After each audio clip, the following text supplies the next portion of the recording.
खबर गुजरात से मिल रही है, जहां गुजरात में भारी बारिश के चलते हालात खराब हो गए। कई जिलों में अत्यधिक बारिश के चलते जल भराव हो गया है। बड़ोदरा में बाढ़ जैसे हालात बन रहे हैं, लोगों के घर भी डूब गए हैं। 13 जिलों में आज रेड अलर्ट जारी किया गया। राज्य के सभी प्राइमरी स्कूल बंद कर दिए गए हैं। गुजरात में बारिश से हाल बेहाल है। राज्य में भारी बारिश को लेकर आईएमडी ने रेड अलर्ट भी जारी किया है। इसके मद्देनजर अब राज्य शिक्षा मंत्री प्रफुल्ल पंशेरिया का बयान भी सामने आया है। उन्होंने कहा कि भारी बारिश के कारण गुजरात के सभी प्राथमिक विद्यालय बंद रहेंगे। पिछले 2 दिनों से गुजरात में भारी बारिश हुई है, जिसके चलते निचले इलाकों में बहुत ज्यादा पानी भर गया है। कई क्षेत्रों में अत्यधिक भारी बारिश होने से जनजीवन अस्त व्यस्त भी नजर आ रहा है। गुजरात के सीएम भूपेंद्र पटेल ने अधिकारियों को निचले इलाकों से लोगों को निकालकर सुरक्षित स्थानों पर पहुंचाने के निर्देश दिए हैं। उनके कार्यालय में बताया गया है कि भारी बारिश के चलते सबसे ज्यादा प्रभावित जिलों में दक्षिण गुजरात के नर्मदा, बलसाड़, तापी, नवसारी, सूरत और पंचमहल शामिल हैं।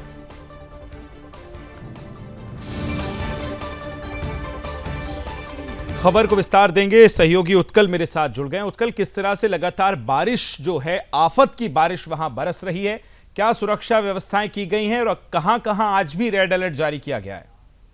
देखिए, गुजरात में 2 दिन से भारी बारिश हो रही है। कल पूरे दिन 33 जिलों में एवरेज 15 इंच से ज्यादा बारिश हो चुकी है और आज भी पूरे गुजरात में रेड और ऑरेंज अलर्ट जारी किया गया है। जी, मेरी आवाज आप तक सही पहुंच रही है? जी उत्कल, आ रही है, बिल्कुल बोलिए।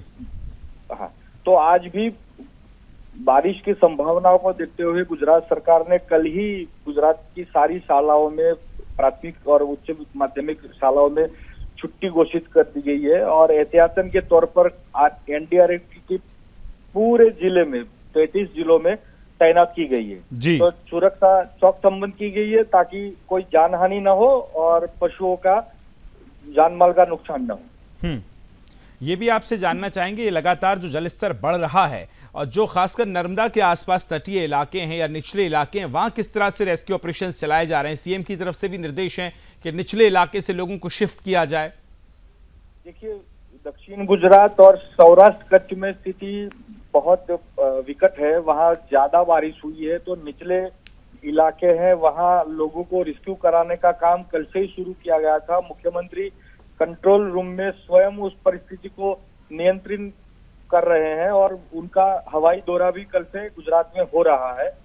और आज भी बारिश ज्यादा हो रही है। पूरे गुजरात में 33 जिलों में बारिश का आंकड़ा आ रहा है, तो आज भी वो कंट्रोल रूम में है और स्थिति को नियंत्रण में लाने के लिए वो देख रहे हैं। जी, तमाम कयास भी लगाए जा रहे हैं। और ये भी बताइए कि जिस तरह से आज रेड अलर्ट जारी किया गया है, तो क्या ये भारी बारिश की संभावना कब तक जताई गई है मौसम विभाग की तरफ? ये पूरे हफ्ते या फिर कोई राहत मिलने के आसार हैं?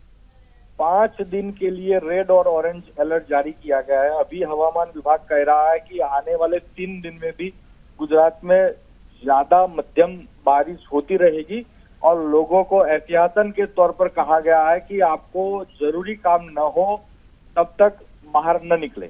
बिल्कुल, घरों से ना निकलें। उत्कल, बहुत शुक्रिया तमाम जानकारी साझा करने के लिए। तो अब आगे बढ़ेंगे और खबर है महाराष्ट्र से, जहां महाराष्ट्र में नर्सिंग छात्रा से दुष्कर्म हुआ है।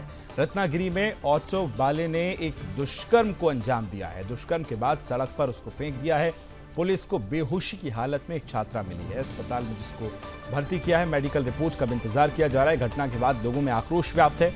कोलकाता और बदलापुर के बाद रत्नागिरी से दुष्कर्म की खबर सामने आई है। देखिए, बड़ी खबर आपको बता रहे हैं। कोलकाता की घटना पर आक्रोश अभी भी थमा नहीं है कि महाराष्ट्र के रत्नागिरी जिले में नर्सिंग की छात्रा के साथ दरिंदगी की घटना सामने आई है। रत्नागिरी में ऑटो वाले ने नर्सिंग की छात्रा के साथ दुष्कर्म के बाद उसे सड़क पर फेंक दिया है। पुलिस को बेहोशी की हालत में यह छात्रा मिली है, जिसको अस्पताल में एडमिट किया गया है। मेडिकल रिपोर्ट का अब इंतजार पुलिस कर रही है। पीड़ित छात्रा के परिजनों ने पुलिस में शिकायत भी दर्ज कराई है। तो वहीं दूसरी तरफ इस घटना के सामने आने के बाद रत्नागिरी में आक्रोश भी व्याप्त हो गया है। अभी तक जांच में जो तथ्य सामने आए उसके अनुसार ये घटना उस समय हुई जब छात्रा घर जाने के लिए ऑटो रिक्शा में सवार हुई थी। ऑटो रिक्शा चालक ने उसे नशीला पदार्थ मिला पानी पिलाया, जिसके बाद वह एक सुनसान जगह पर ले गया और उसके साथ बलात्कार किया है।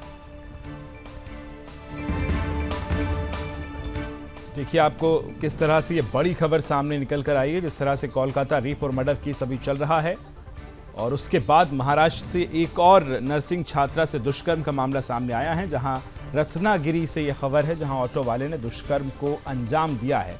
इसके बाद छात्रा को, नर्सिंग वाली जो छात्रा है, उसको सड़क पर फेंक दिया। पुलिस जब पहुंची मौके पर तो बेहोशी की हालत में छात्रा मिली है, जिसके बाद उसको अस्पताल में एडमिट किया गया है। महाराष्ट्र में नर्सिंग छात्रा के साथ दुष्कर्म का यह मामला सामने आया है।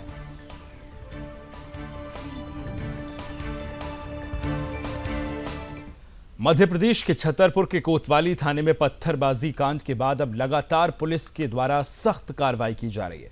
छतरपुर एसपी अगम जैन के द्वारा पत्थरबाजी कांड के मुख्य आरोपी हाजी शहजाद सहित 10 जो आरोपी अन्य भी हैं, उनके खिलाफ भी लगातार मामले दर्ज किए जा रहे हैं और आरोपियों के खिलाफ 10-10 हजार रुपए का इनाम भी घोषित किया गया है। वहीं पुलिस ने 2 आरोपियों के घर की सर्चिंग के दौरान एक आरोपी नाजिम चौधरी के घर पर 2 तलवारें और इसके साथ आरोपी इरफान चिश्ती के घर से पुलिस ने डीवीआर जब्त किया है। इसके साथ ही अब तक कुल 36 आरोपियों को जिला जेल में भेजा गया है और एसपी अगम जैन के द्वारा 6 आरोपियों के खिलाफ जिला बदर की कार्रवाई भी प्रस्तावित की गई है। छतरपुर से ये बड़ी खबर आपको बता रहे हैं, जहां 10-10 हजार का इनाम भी अब घोषित किया गया है।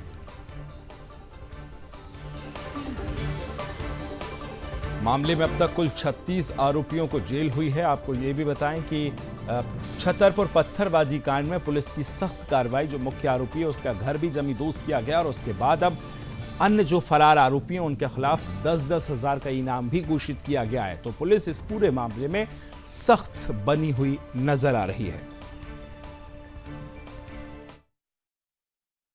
सर, पथराव कांड में जिला बदर के लिए प्रस्तावित किए गए क्या है, कितने लोगों को किया गया? ये आपके संज्ञान में है जो घटना हुई थी। इसमें हमने करीब 36 आरोपियों को राउंड अप कर लिया है और सभी अपराधियों का रिकॉर्ड भी देखा जा रहा है, जो भी असामाजिक तत्व थे। तो आज इसमें से 6 जो मेन एक्यूज थे इसमें, नाजिम चौधरी, जावेद मंटू, अरमान राइन, मुरलीफ जुनैद, रफत खान और यूसुफ राय, इनके जिला बदर के प्रस्ताव एसपी सर ने कलेक्टर सर के यहाँ भेजा है और बाकी रिकॉर्ड भी हम लोग सॉर्टिंग कर रहे हैं। जिनका गंभीर प्रवृत्ति का अपराध होगा उनके खिलाफ भी कार्रवाई की जाएगी।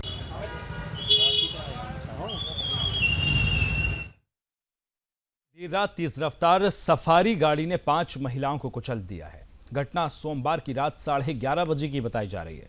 दरअसल पटना के अगम कुआं से राजेंद्र नगर टर्मिनल की ओर जा रही एक तेज रफ्तार सफारी गाड़ी ने 5 महिलाओं को कुचल डाला। महिलाओं को रौंदते हुए कार डिवाइडर से जा टकराई है। गाड़ी में कितने लोग थे इसकी जानकारी अभी नहीं मिल पाई है, लेकिन बताया जा रहा है कि कार से डॉक्टर का ड्रेस मिला है। आनन फानन में स्थानीय लोगों ने हादसे में घायल महिलाओं को एनएमसीएच में भर्ती किया है। घटना के बाद ड्राइवर गाड़ी छोड़कर फरार हो गया। पुलिस ने हालांकि अब मामला दर्ज कर लिया है।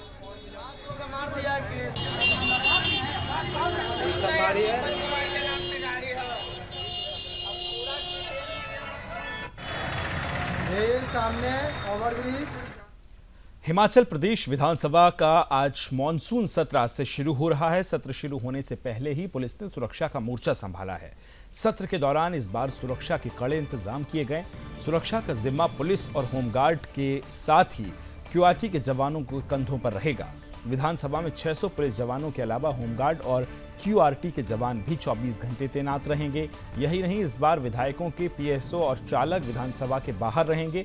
सोमवार को एमपी शिमला जो एसपी शिमला है संजीव गांधी ने बताया है कि विधानसभा में सुरक्षा का जायजा उन्होंने लिया और जरूरी जो दिशा निर्देश हैं वो भी दिए गए। एसपी संजीव गांधी ने यह भी बताया कि सूत्रों को लेकर जिस तरह की खबरें हैं उसको लेकर अलर्ट मोड पर भी प्रशासन है और सत्र को लेकर पुलिस पूरी तरह से तैयार है।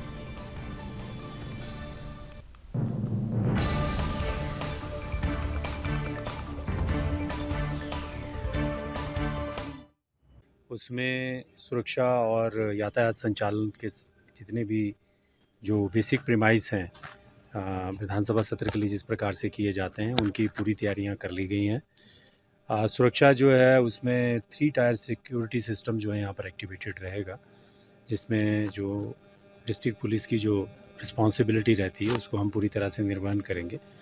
और 6 कंपनीज़ की डिप्लॉयमेंट इस सत्र में की जा रही है, जिसमें क्यूआरटीज़ एंड स्पेशल एक्शन ग्रुप और जो यातायात के लिए भी जो विशेष प्रबंध किए जाने चाहिए उस प्रकार से प्रबंध किए जा रहे हैं। विधानसभा में बेसिकली जो हमारा सिक्योरिटी का ध्येय है उसमें कि जो ऑथोराइज्ड लोग हैं, जो प्रॉपर्ली ड्यूली ऑथोराइज्ड है, जिनके पास पास एंड परमिट्स हैं, उनको ही प्रवेश दिया जाएगा।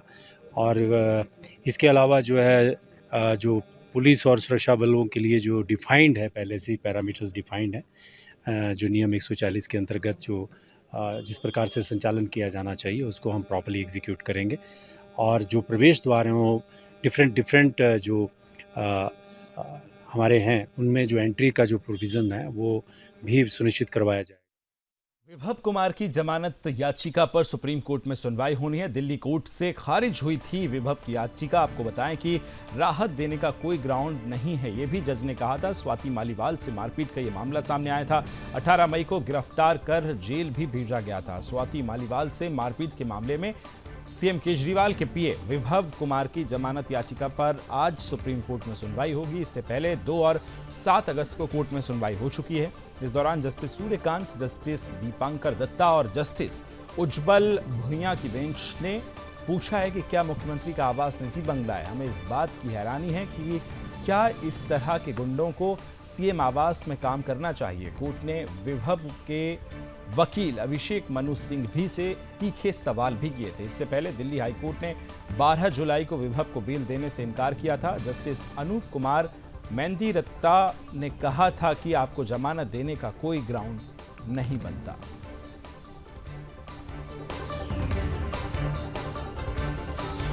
महाराष्ट्र में आज एमबीए की बैठक है। 99% सीटों पर राय बनने का दावा किया जा रहा है। आपको बताएं, एनसीपी और कांग्रेस ने ये दावा खारिज किया था, जिसके बाद कांग्रेस ने 16 सीटों की मांग की है।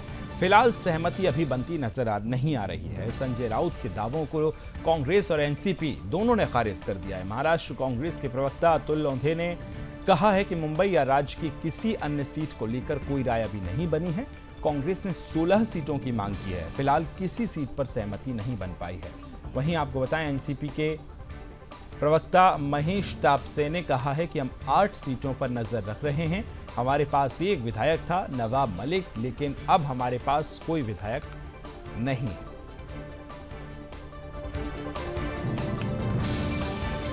जम्मू कश्मीर विधानसभा चुनावों से आपको बता रहे हैं, बीजेपी के बाद अब कांग्रेस ने भी अपनी लिस्ट जारी कर दी है। जम्मू कश्मीर में विधानसभा चुनाव से जुड़ी है बड़ी खबर आपको बता रहे हैं। 9 उम्मीदवारों की पहली सूची जारी की गई है। कांग्रेस ने लगातार उम्मीदवारों को लेकर मंथन चल रहा था, किस तरह से लिस्ट में 9 नामों पर अभी सहमति बन पाई है। बीजेपी ने पहले अपने 44 उम्मीदवारों की सूची जारी की थी, उसके बाद उन्होंने भी उस संख्या को घटाया है और इसके बाद अब कांग्रेस की पहली सी जो लिस्ट है, गुलाम अहमद मीर को डोरू से टिकट दिया गया है। देखिए, ये बड़ी खबर आपको बता रहे हैं। विकार रसूल वानी को बनिहाल से टिकट दिया गया है। सुरेंद्र सिंह चिन्नी को त्राल से उम्मीदवार बनाया गया है। ये वो नाम है। अमानुल्लाह मंटू को देवसर से टिकट दिया गया है। तो ये बड़ी खबर आपको बता रहे हैं। कुल 9 उम्मीदवारों की ये पहली सूची कांग्रेस ने जारी कर दी है। हालांकि बीजेपी ने लिस्ट जारी की थी, पर लिस्ट और पहले लिस्ट और फिर ट्विस्ट ही ट्विस्ट, क्योंकि लगातार 44 नामों के बाद जब विरोध हुआ तो फिर बीजेपी ने पहली लिस्ट को कैंसिल किया और उसके बाद नई लिस्ट अपनी जारी की 13 प्रत्याशियों की। और उसके बाद अब कांग्रेस ने अपनी लिस्ट जारी की है। पहली लिस्ट में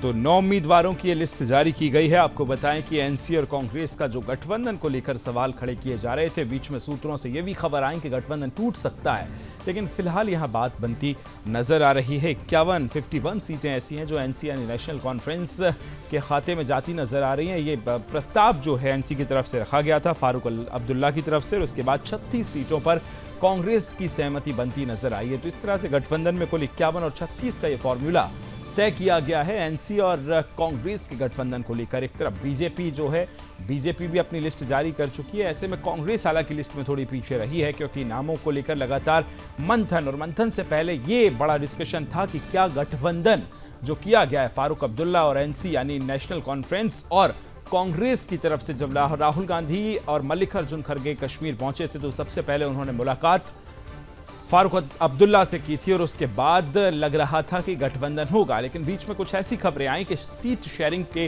फॉर्मूले को लेकर वो बात बनती नजर नहीं आ रही है जो बात बनना चाहिए।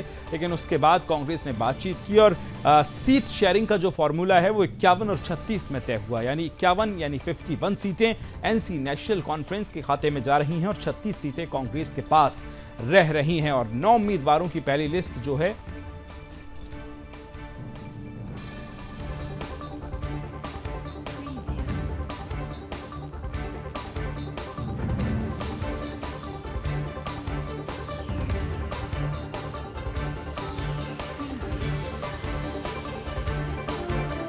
इस तरह से नई सूची में जो नाम शामिल किए गए हैं, 9 उम्मीदवारों के नाम इसमें शामिल किए गए हैं।